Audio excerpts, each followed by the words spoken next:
Shalom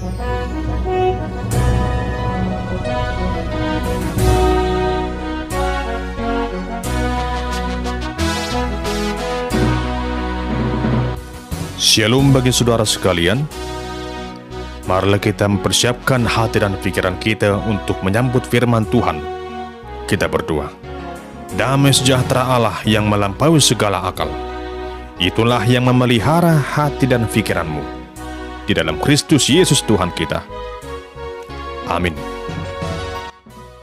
Jemaat yang dikasihi Kristus, firman Tuhan sebagai khotbah di Minggu Misericordias Domini pada tanggal 1 Mei tahun 2022 diambil dari kitab Mazmur pasal yang keempat, ayat yang kedua hingga ayat yang ke-9. Beginilah firman Tuhan. Apabila aku berseru, jawablah aku, ya Allah, yang membenarkan aku. Di dalam kesesakan Engkau memberi kelegaan kepadaku. Kasihanilah aku, dan dengarkanlah doaku. Hai orang-orang, berapa lama lagi kemuliaanku dinodai? Berapa lama lagi kamu mencintai yang sia-sia dan mencari kebohongan?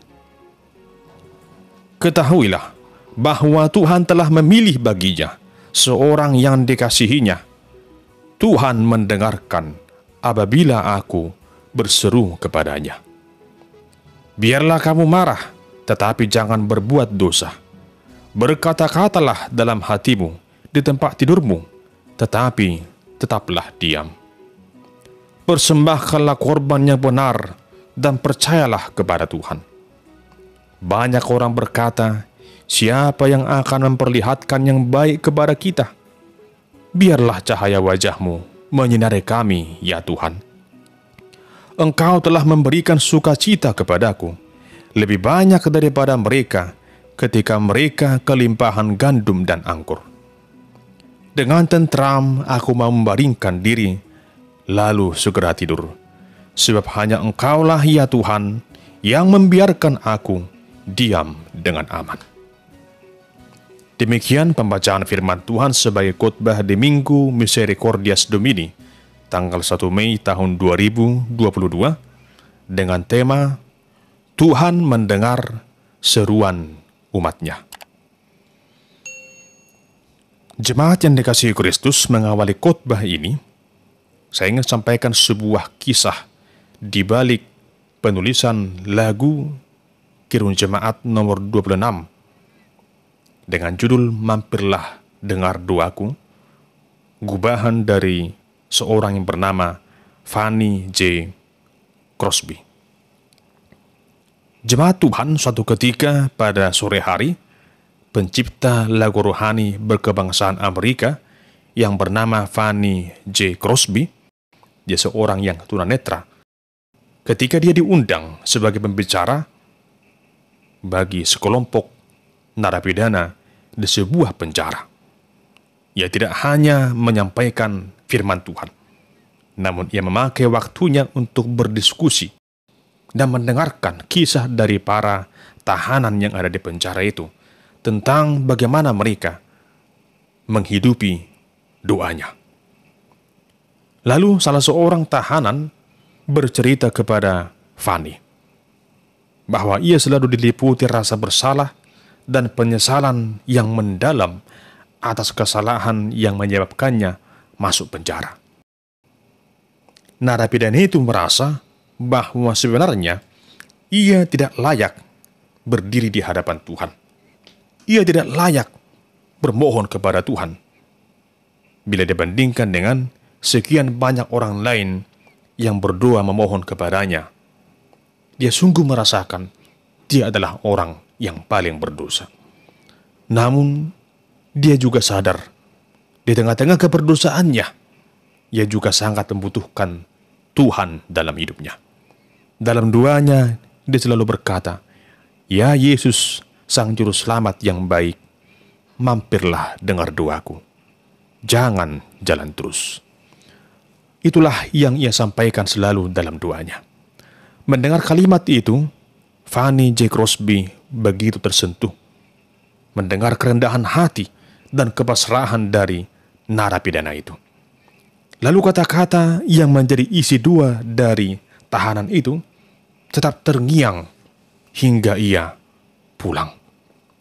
Akhirnya, Crosby kemudian merangkai lagu yang berjudul Mampirlah Dengar Doaku. Syair itu menggambarkan bagaimana seharusnya sikap seorang Kristen saat berdoa kepada Tuhan. Hendaknya ia dengan rendah hati berseru kepada Tuhan, "Mampirlah dengar doaku, Yesus penebus, orang lain kau hampiri, jangan jalan terus." Saudara terkasih, kisah yang melatar belakangi penulisan lagu tersebut sesungguhnya begitu sering mewakili dari apa yang kita rasakan. Dikala kita mengalami situasi yang sulit, dikala hati kita gundah gulana, di saat jalan yang kita lewati sepertinya sudah buntu, dan kita tidak tahu lagi mau berbuat apa dan mau kemana lagi. Yang dapat kita lakukan adalah berdoa, berseru kepada Tuhan, berharap kiranya Tuhan mampir mendengarkan seruan kita. Tentunya akan sangat bahagia rasanya dikala seruan kita didengar oleh Tuhan, dikala doa kita dijawab oleh Tuhan.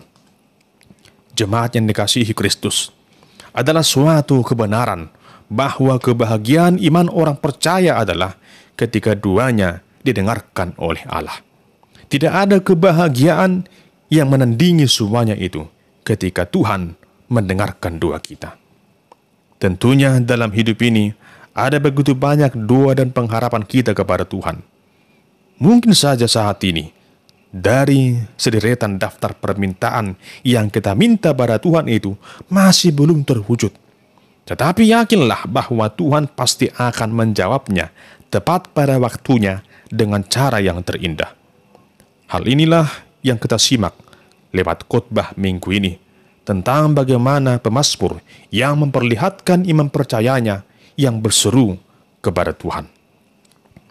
Saudara terkasih, Mazmur pasal 4 merupakan sebuah doa pribadi yang dituliskan oleh Raja Daud. Sebuah doa kepercayaan yang menunjukkan ungkapan ketenangan hatinya, kedamaian jiwa, kegembiraan, dan kekuatan iman di tengah segala kesukaran, tantangan, dan penderitaan hidup yang ia alami. Dalam menghadapi kesukaran dan tantangan dan penderitaan hidup, pemazmur mencari Allah. Ia berseru kepada Allah karena dia tahu dan dia juga sudah merasakan dan tetap mengingat bagaimana Allah telah menolong dia. Tuhan Allah telah menolong Daud dari kejaran Saul, dari situasi yang sulit ketika menghadapi Goliat, bahkan juga dari ancaman anaknya Absalom yang berupaya untuk mengkudeta dia. Tuhan memelihara dan menjaga hidup Daud. Allah memberikan kelegaan ketika dia mengalami desakan yang begitu berat dalam hidupnya. Tuhan Allah menolong dia. Tuhan memberikan sukacita yang melebihi kelimpahan gandum dan anggur yang diterima oleh orang lain. Lebih dari beragam keuntungan di tengah dunia ini telah dirasakan oleh pemazmur ketika Tuhan mendengarkan seruannya. Dan pengalaman itulah yang meneguhkan iman pemazmur bahwa Tuhan Allah akan mendengarkan apabila dia berseru kepadanya. Pengalaman iman dan kepercayaan pemazmur itu menuntun pemazmur dalam menyikapi hidup dan menghadapi perbuatan musuh-musuhnya. Walaupun pemazmur mengalami tekanan atas perbuatan musuh atau lawannya, namun pemazmur tidak menghadapinya dengan amarah atau membalasnya dengan tindakan kejam. Justru pemazmur menasihati agar mereka bisa menguasai diri sehingga biarpun mereka marah, mereka tidak berbuat dosa, namun tetap diam dan hanya berkata-kata dalam hati dan mempersembahkan korban yang benar serta percaya kepada Tuhan Allah. Saudara yang terkasih, pemazmur tidak hanya berseru kepada Tuhan untuk dirinya sendiri, tetapi dia juga berseru untuk orang lain, agar cahaya wajah Allah menyinari pemazmur dan orang banyak lainnya, terkhusus bagi mereka yang bertanya-tanya tentang siapakah yang akan memperlihatkan yang baik kepada mereka. Walaupun ada kesukaran, tantangan, dan penderitaan hidup, namun pemazmur memiliki ketenangan hati. Ada kedamaian dalam jiwanya, ada kegembiraan karena pemazmur percaya dan menyerahkan dirinya hanya kepada Tuhan. Bagi pemazmur, Tuhan adalah perisainya. Tuhan adalah tempat perlindungannya. Tuhan adalah gunung batu baginya. Saudara yang terkasih, sesuai dengan nama minggu kita saat ini, Misericordias Domini, yang berarti bumi penuh dengan kasih setia Allah. Maka pada hari ini, kita diingatkan lewat pemazmur bahwa dunia ini, hidup kita ini, sesungguhnya penuh dengan kasih setia Allah. Kita harus menyadari bahwa tanpa kasih setia dari Allah, maka kita tidak akan bisa hidup sebagaimana pada saat ini. Kasih setia Allah adalah hal yang tak dapat terpisahkan dari hidup kita. Di saat kita bekerja, atau di saat kita sedang beristirahat, di sana nyata sungguh kasih setia Allah. Di saat kita berduka, atau di saat kita bersukacita, di sana pun tampak dengan jelas kasih setia Allah. Apapun yang kita alami, di sana selalu hadir kasih setia Allah. Untuk itu, sebagai orang percaya, kita harus yakin dan tetap berharap hanya kepada Tuhan Allah yang selalu menghadirkan kasih setia yang selalu baru setiap hari. Saudara terkasih, Tuhan Allah, Dialah yang selalu memberikan segala yang terbaik bagi kita.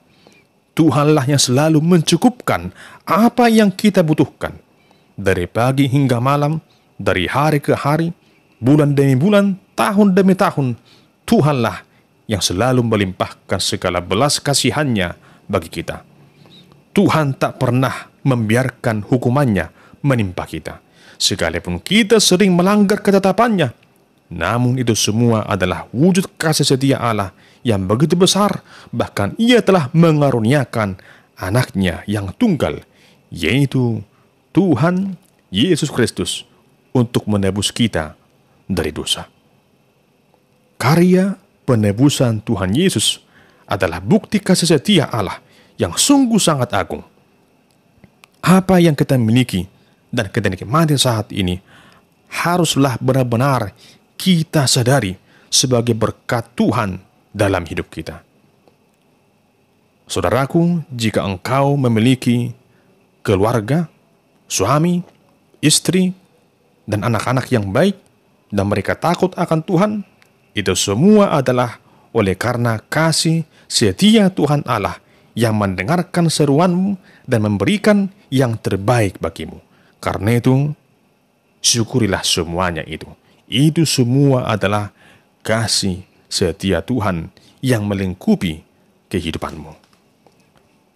Namun jika saat ini engkau sedang bergumul dengan rumah tanggamu yang sedang diambang kehancuran, suami atau istri atau anak-anakmu yang saat ini sangat jauh daripada Tuhan, engkau yang mungkin sedang menantikan kehadiran anak di tengah-tengah rumah tanggamu, engkau yang mungkin bergumul dengan sakit penyakitmu yang tak kunjung sembuh, atau mungkin juga saudara saat ini bergumul dengan masalah pekerjaanmu, masalah kehidupan yang penuh dengan kekurangan.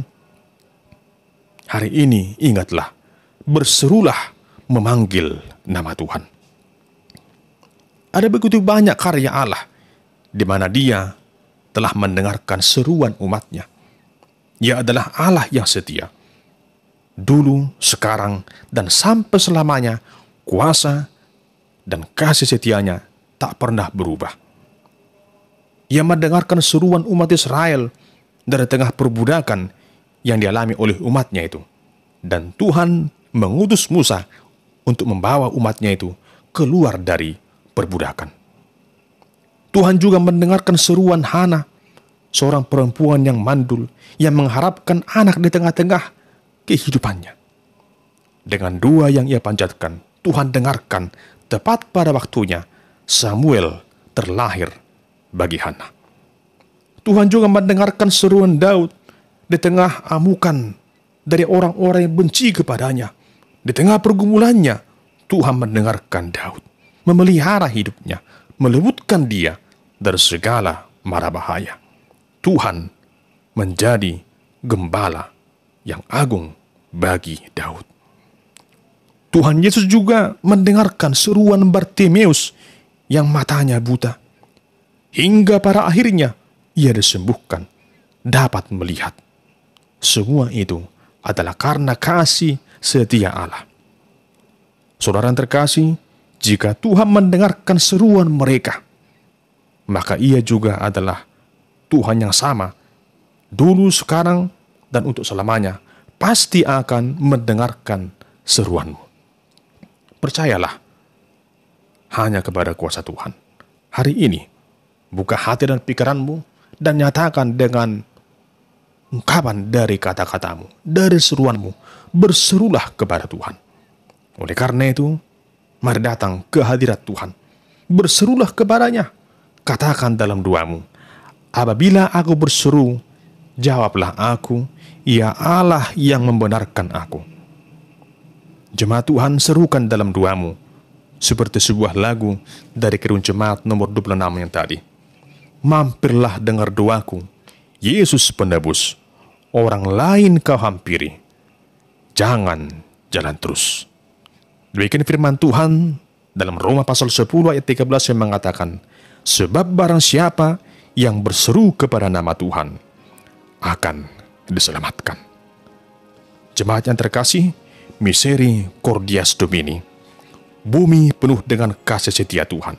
Hari ini, rasakanlah kasih setia Tuhan yang melingkupi kehidupanmu, memelihara kehidupanmu, dan mendengarkan seruan doamu.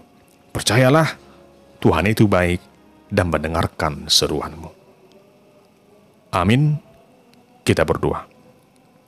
Ya Tuhan Allah, Engkaulah Allah yang sungguh sangat agung, yang melimpahkan kasih setia dan rahmat-Mu atas dunia ini dan dalam kehidupan kami. Engkau jugalah Allah yang mendengarkan seruan kami orang berdosa ini. Kuasailah hati dan pikiran kami, agar kami senantiasa percaya hanya kepada-Mu saja, kepada Allah yang Maha Tinggi, dan kepada Tuhan Yesus Kristus, Sang Juru Selamat hidup kami. Terpujilah nama-Mu kekal untuk selamanya. Amin.